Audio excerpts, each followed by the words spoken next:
क्या सिर्फ एक फूल पूरी स्टेट की तकदीर बदल सकता है?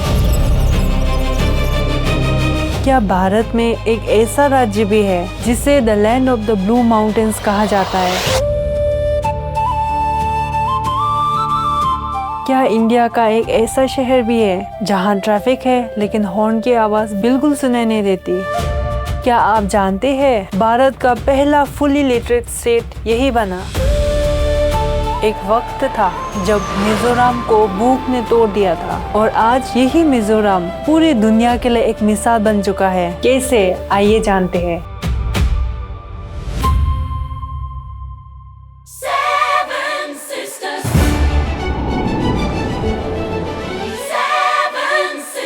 टेशी दिले, नमस्ते। मैं हूँ निमा यांगजिन और आप देख रही है सेवन सिस्टर्स। दोस्तों, आज हम सेवन सिस्टर्स की उस बहन से मिलने जा रहे हैं जिसकी कहानी सिर्फ एक राज्य की कहानी नहीं बल्कि हौसले, हिम्मत और बदलाव की कहानी है। एक वक्त था जब यहाँ अकाल पड़ता था और आज यही मिजोरम लाखों लोगों के लिए एक इंस्पिरेशन है। एक वक्त था जब यहाँ संघर्ष था और आज यही मिजोरम अपनी शांति के लिए जाना जाता है। एक वक्त था जब बहुत से लोग पढ़ नहीं पाते थे और आज यही मिजोरम भारत का पहला फुल्ली लिटरेट स्टेट बन चुका है। लेकिन हर ट्रांसफॉर्मेशन के पीछे एक कहानी होती है और मिजोरम की कहानी शायद भारत की सबसे इंस्पिरेशनल कहानियों में से एक है। ये कहानी है एक ऐसी जमीन की जहां सुबह बादलों के नीचे नहीं बादलों के बीच होती है। यहाँ हर सुबह पहाड़ों से शुरू होती है और हर शाम बादलों के साथ ढल जाती है।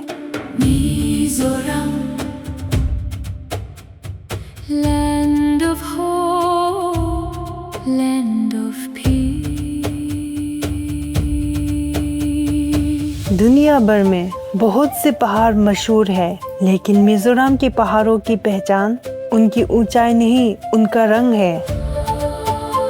दूर से देखने पर ये पहाड़ नीले नजर आते हैं, इसलिए कई लोग मिजोरम को कहते हैं the land of the blue mountains.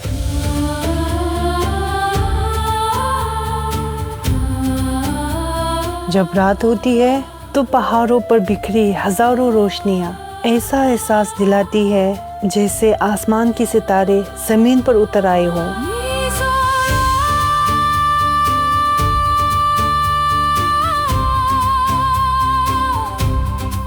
और इन्हीं नीले पहाड़ों के गोद में बसा है एक ऐसा शहर जिसने सिर्फ मिजोरम का ही नहीं पूरी दुनिया का ध्यान अपनी तरफ खींच लिया, आइजोल।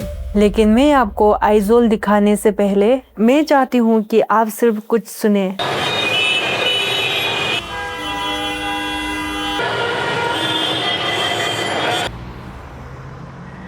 ये है आइजोल, एक ऐसा शहर जहाँ ट्रैफिक भी है और डिसिप्लिन भी।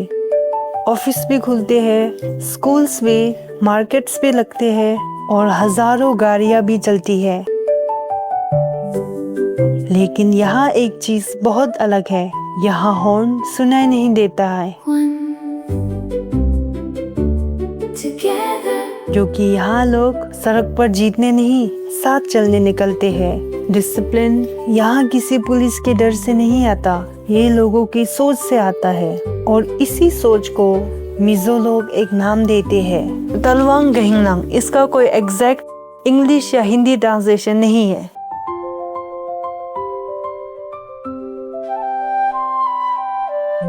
कुछ लोग कहते हैं इसका मतलब है दूसरों की मदद करना, कुछ लोग कहते हैं इसका मतलब है सेल्फलेस होना। लेकिन सच कहूँ, ये सिर्फ एक शब्द नहीं है, ये मिजोरम का कैरेक्टर है। Hand in hand, together, hand in hand, together। अगर किसी के घर शादी हो तो पूरा गांव मदद करता है। अगर किसी पर मुसीबत आ जाए तो लोग इंतजार नहीं करते कि सरकार कब आएगी, वो खुद निकल पड़ते हैं। इसी कम्युनिटी स्पिरिट का सबसे बड़ा एग्जाम्पल है यंग मिजो एसोसिएशन। 1935 में शुरू हुई ये ऑर्गेनाइजेशन आज मिजोरम की सबसे बड़ी सोशल ऑर्गेनाइजेशंस में से एक है।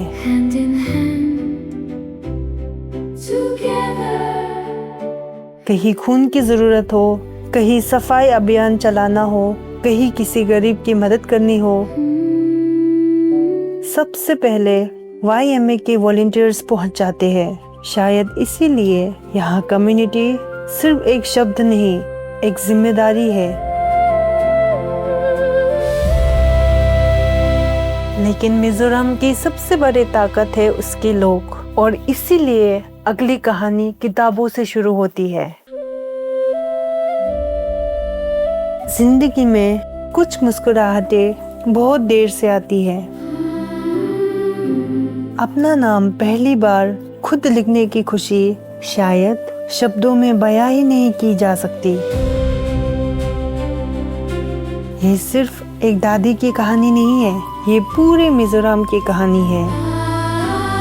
एक वक्त था जब मिजोरम के कई गांवों में बहुत से लोग पढ़ लिख नहीं पाते थे, लेकिन इस राज्य ने फैसला किया कि कोई भी पीछे नहीं छूटेगा।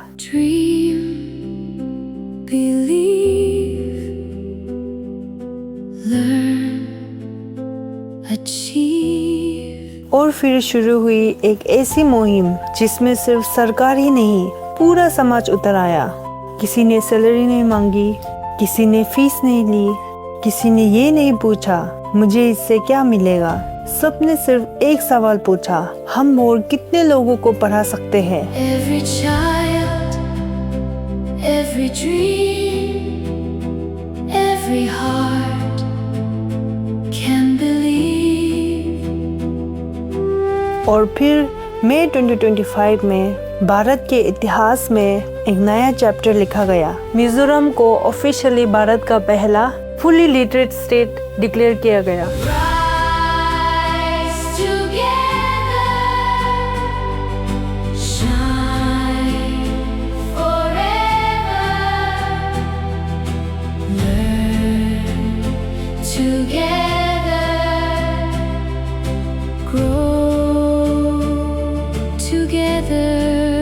आज मिजोरम का लिटरेसी रेट 98.2% है, लेकिन ये सिर्फ एक नंबर नहीं है। इसके पीछे हजारों वॉलंटियर्स की मेहनत है, लाखों घंटों की सेवा है और एक पूरी सोसाइटी का सपना है। जब पूरी सोसाइटी एक साथ चलती है तो कोई भी सपना दूर नहीं रहता।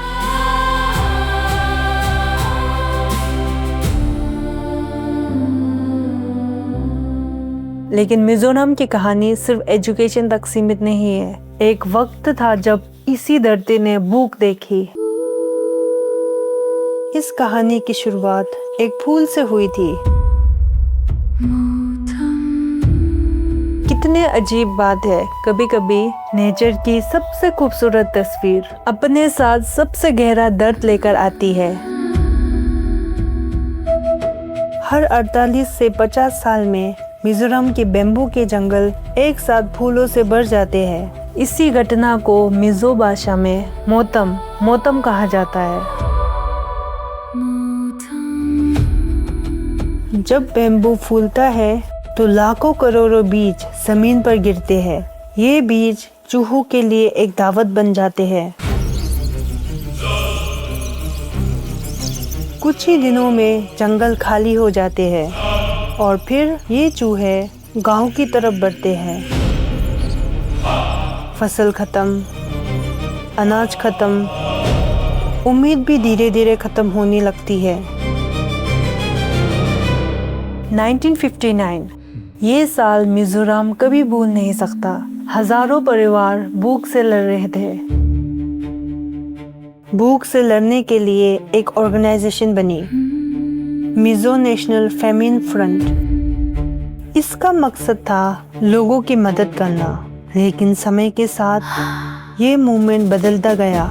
इसी संगठन से जन्म हुआ मिजो नेशनल फ्रंट का 1966 मिजोरम के इतिहास का सबसे मुश्किल मोड़। संघर्ष इतना बढ़ गया कि इंडियन एयरफोर्स ने आइजोल के कुछ हिस्सों पर एयर स्ट्राइक्स किए। हर संघर्ष की तरह इसका सबसे बड़ा बोझ भी आम लोगों ने उठाया। लेकिन हर कहानी अंधेरे में खत्म नहीं होती। 30 जून 1986 एक आगाज, 2 दस्तखत और एक नई शुरुआत। भारत सरकार और मिजो नेशनल फ्रंट के बीच द मिजोरम पीस अकॉर्ड। आज भी इसे भारत के इतिहास के सबसे सफल पीस अकॉर्ड्स में से एक माना जाता है। बंदूकों की जगह किताबों ने ले ली, डर की जगह विश्वास ने, और संघर्ष की जगह शांति ने।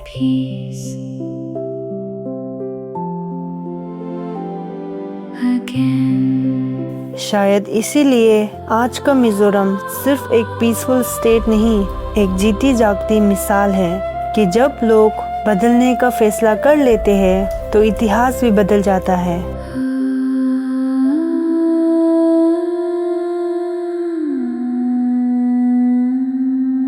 हर कल्चर की एक धड़कन होती है। मिजोरम की धड़कन जीरो में सुनाई देती है। 2 बैम्बू, एक रिदम और बेहतरीन समन्वय। ये सिर्फ एक डांस नहीं, ये भरोसे का उत्सव है। एक गलत कदम और पैर बैम्बू के बीच आ सकता है। शायद इसीलिए जीरो हमें सिखाता है कि जिंदगी भी तभी खूबसूरत लगती है जब हम एक दूसरे के साथ ताल मिलाकर चलना सीख लेते हैं। दोस्तों, हर राज्य की पहचान उसके अतीत से नहीं होती, उसने अपने अतीत से क्या सीखा उससे होती है। मिजोरम की सबसे बड़ी जीत ये नहीं है कि उसने मुश्किलें नहीं देखी, उसकी सबसे बड़ी जीत ये है कि उसने उन मुश्किलों को अपनी पहचान बनने नहीं दिया। मिजोरम सच में इंडियाज़ ग्रेटेस्ट ट्रांसफॉर्मेशन स्टोरी है। अगर आपको आज का एपिसोड पसंद आया तो प्लीज़ इसे लाइक कीजिए, शेयर कीजिए और सब्सक्राइब कीजिए। तब तक के लिए तशी दिले नमस्ते और जय हिंद। 7 sisters